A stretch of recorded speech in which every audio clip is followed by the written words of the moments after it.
Here is part one of my journey at the Harlem Fine Art Show. So first we had to get to New Jersey where we were staying, and I got there on a Thursday, so I had ample time to hand sign all of my prints and commute to New York on Friday, which was the day of the show.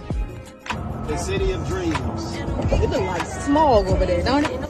It was so foggy and misty that day, and the traffic in Manhattan was crazy, but I was still so excited to be there. And then once I get there, I get all my stuff to the elevator, and this elevator is huge. What they call a freight elevator. At this point, I'm just exhausted, rethinking all my life choices, and just afraid. Look at the gates. It's like no closing doors, just gates. But anyways, everyone was in the elevator, and I think the elevator was bigger than most apartments in New York, which was funny, but we had a great time in the elevator. Everybody was in good spirits, as you can see. And this was my booth space, and it was way bigger than I expected. Setting up everything in my booth was a challenge because it's like trying to create art within these 3 blank canvases in a 3D space. It took 3 hours to set everything up, but I am so happy with how it all turned out. I am still on a high from the show, and I am looking forward to sharing part 2 with you all a little later this week. Here is part 2 of my journey at the Harlem Fine Art Show. The VIP opening started with this beautiful sunset over the Manhattan skyline, and then as you come in off the balcony, guess what? This is the main entrance, and my booth is right in the front. I was so happy about this. The VIP red dot opening was absolutely packed. So this is the main room where everyone could get together. There was the bar, they had food, live performances, presentations, and the artist talk that took place here as well. I will be featuring my artist talk in part 3, so stay tuned for that. The glass house is huge, and the venue was like a fun little art maze. There were so many beautiful things to see and so many wonderful people to meet, and even I couldn't see everything within the 3 days that I was there. But I was able to do an interview the opening night, meet with people, connect with my attendees, sip on my champagne, and just have a good time with everyone. I even sold a couple of prints as well.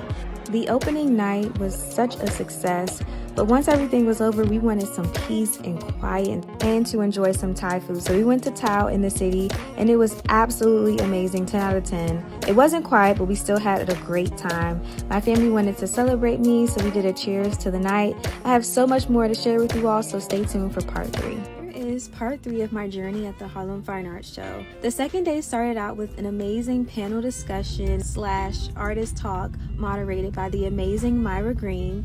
The panel discussion was about women in the arts and featured Eunice, a folk artist, Kathy, the owner of ENS Gallery, Urila, a photographer, and of course yours truly. During the panel discussion, we were able to introduce ourselves, talk a little bit more about our work, address the barriers we face as women in the arts, and the value of the arts as well. We also answered questions from the audience, which broadened the discussion on so many levels. This is the most people I've seen by far stay for an artist talk, and this is just a great indication of how engaging and fruitful the conversation was. If you want to hear the whole artist talk, check out my highlights.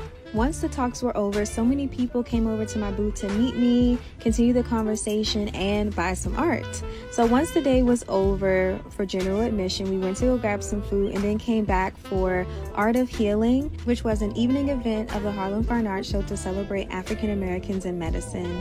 Of course, the vibes were set with live music, and just look at this Black joy and excellence in this room. Throughout the nights, the doctors and other attendees came past my booth to support me and check out my work.